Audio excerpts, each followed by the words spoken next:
dealing with the goal of inclusivity in digital learning, it's important to remember that inequalities existed in our countries and communities prior to this crisis, and that there is no easy solution, no silver bullet to address it when education actually goes digital. And unless a country is as wired as South Korea, most likely inequality will be exacerbated. And unfortunately, we suspect that the best we can do is to work just to minimize the growth of inequality in our countries. And my first advice is to talk to colleagues in ministries of education in the region. Learn from them and share with education colleagues in Latin America how they're maximizing inclusivity. There are a number of initiatives under study and or underway in countries across the Americas, and we'll highlight some here in this interview. Others are cited in a World Bank blog titled How Countries Across Latin America Use Technology During COVID-19 Driven School Closures. Having said this, there are steps that educators can take to maximize inclusivity. Let me mention just a few that are being utilized around the world. Based on what other countries are doing and have done in prior crises, the first step is to assess what digital tools are available to the most number of teachers and students. These could include computers and tablets, of course, but more importantly, mobile phones with WhatsApp, texting, voice-to-text, etc., feature phones, television, and radio, and then identify the lowest possible technologies that can have close to universal application. Needless to say, a combination of different technologies with appropriate coordination will probably be the best mix and match to reach the highest number of young people.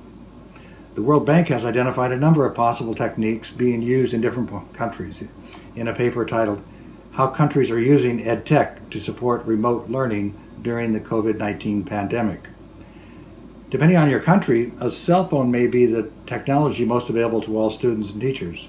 Using WhatsApp, teachers can send homework assignments, check in with those who are not participating, and utilize the audio and video features to connect on a more personal level with students.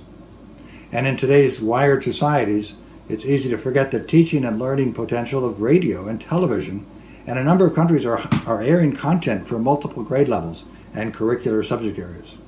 For example, in Sierra Leone, the Ministry of Gender and Children's Affairs, working with Plan International, is distributing over 23,000 radios to girls to support the school radio teaching program during the extended school closure as an initiative to promote gender inclusion.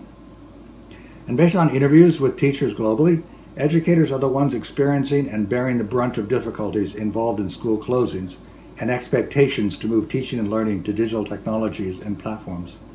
And to be frank, they feel totally unprepared to do this and report that their work hours each day have increased by 100% as a result of the attempts to teach with digital tools.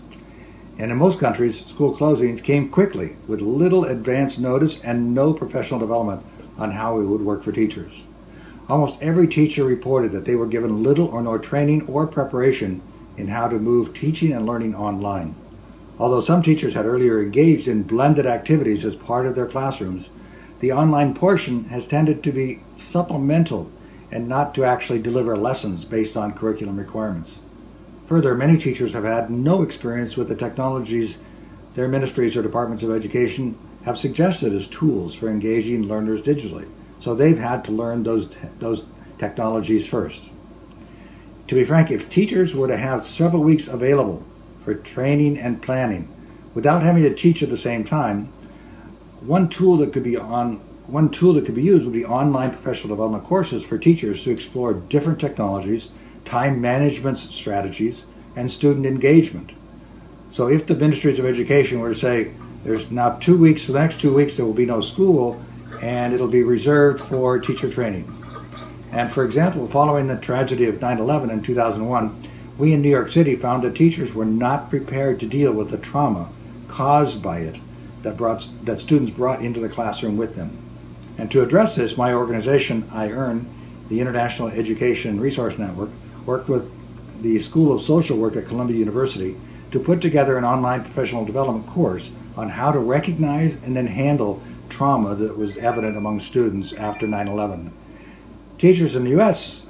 also have not had any advanced preparation prior to school closings, which have come on a state-by-state basis, and there has been no national program to close schools on a on the same basis and prepare teachers. And in spite of near universal access to technology and connectivity, teachers report that only about 40% of students in public schools are accessing the online lessons. And one researcher told us that 82% of U.S. students reported doing actually nothing online after teachers put lessons on. Now, Australia is an exception. The government recognized the seriousness of the virus and took advantage of a 3-week gap between 2 academic years in March of 2020 to provide teachers with training, technology, and materials on how to move teaching and learning out of the classroom and online. Further, students had advance notice also as well to take technology home with them in the same period to prepare for online learning. Nonetheless, many students, including Aboriginal families living in isolated rural living situations, often lack internet access.